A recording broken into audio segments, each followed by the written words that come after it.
everybody, I'm Anna And I'm Chiara. and we are international students studying in the Netherlands.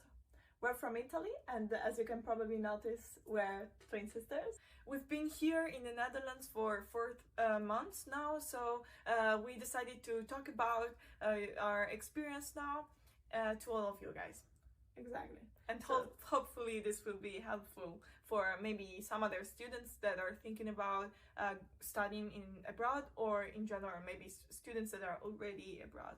Today we're gonna talk about why we chose to go to study in the Netherlands. We're gonna talk about not only the pros, so the best aspects of it, but also about some challenges, some cons that we faced. Then we're gonna give you some tips that may be useful for you. Basil is scared. Basil is dying. I think he's dying. No.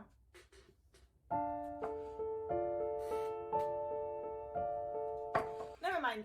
First of all, why did we choose to study in the Netherlands?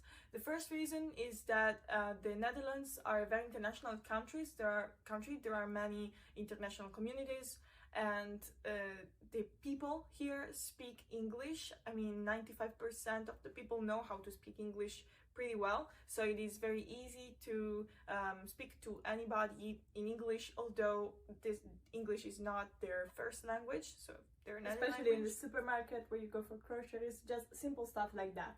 English is very important, especially in that part. Yes, it is not nice to find yourself in a place where you cannot understand anything, or you cannot you cannot speak to other people. Okay. You cannot speak. Secondly, the Netherlands has very highly ranked university in general.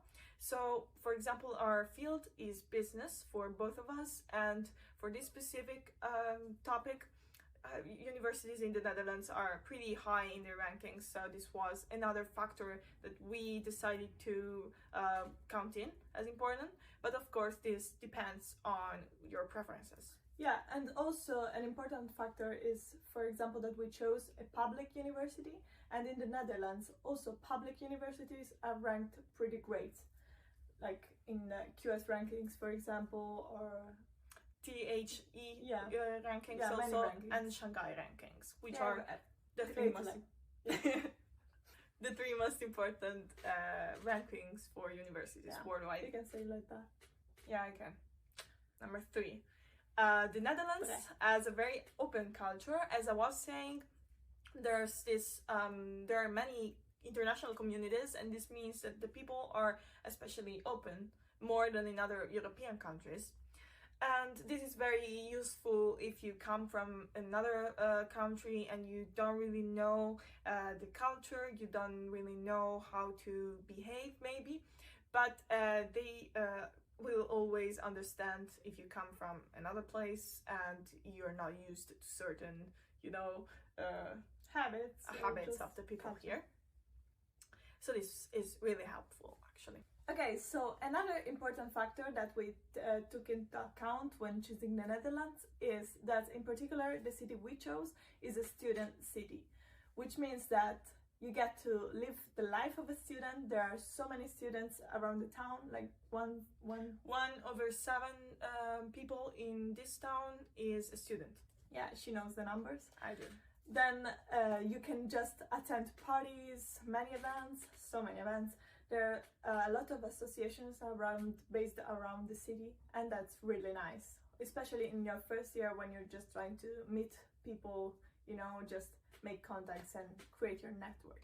And what I think is nice is that there are both activities for students who maybe like to party or go out a lot, and there are also activities that for students who maybe want something more related to their study or to a job. Or also sports, so many sports. Exactly. Let's talk about job opportunities. When taking into account all the factors, that may be useful for choosing a university, it can be interesting also to take into account, what's gonna happen after you graduate. So we did some research, and we find out that in the Netherlands, the job opportunities are a lot, especially for internships, which are paid. While, for example, in our case, in Italy, it's harder to find opportunities like that, especially in paid internships, for example. Finally, we chose to come here to the Netherlands for a more economic reason, you know, because Business girls, so yeah. makes sense. yeah, because the Netherlands are less expensive than other English-speaking countries. Yeah, especially in Europe, Yeah, this is the for- case. Yeah, for example, the UK and the US out of Europe. Of course, moving to another country is not all fun and happy because there are some challenges that you will face anyway.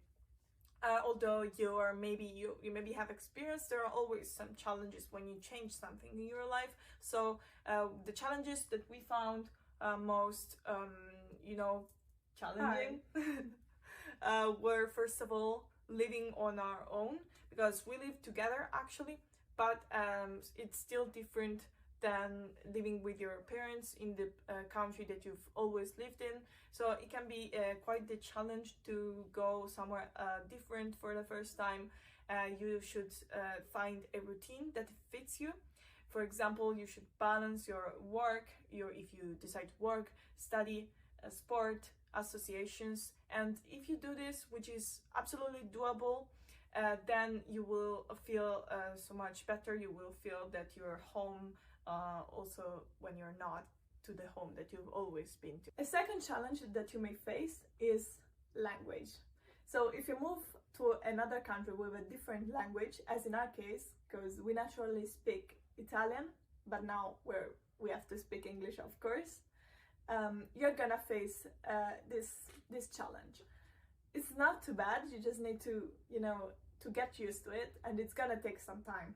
That's challenging, also for the studying. Yes, we have quite the accent, but working on it. Yes, for sure. Challenge 3, you're gonna miss for sure your friends and family, especially if you're very close to them.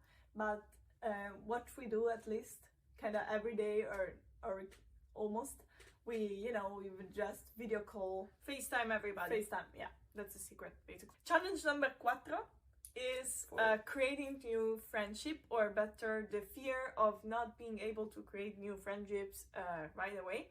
And I think this is pretty common, although many people are quite extroverts. But this is when you go somewhere new, it is always something that might scare you to not find right away people you can be happy with.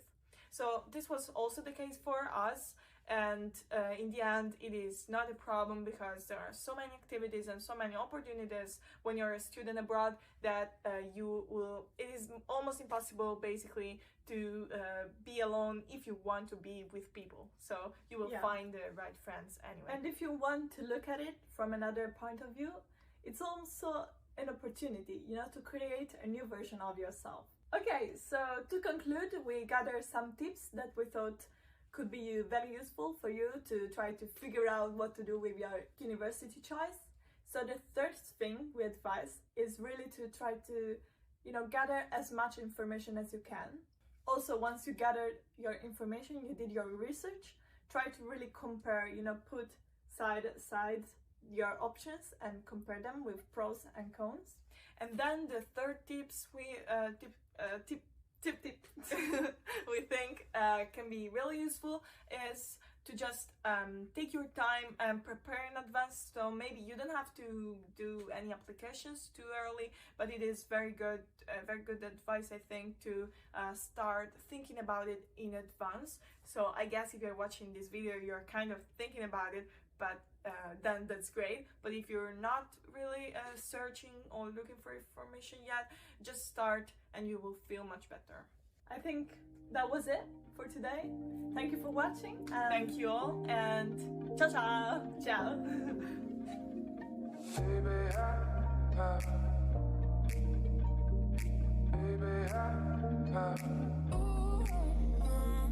I've been wanting something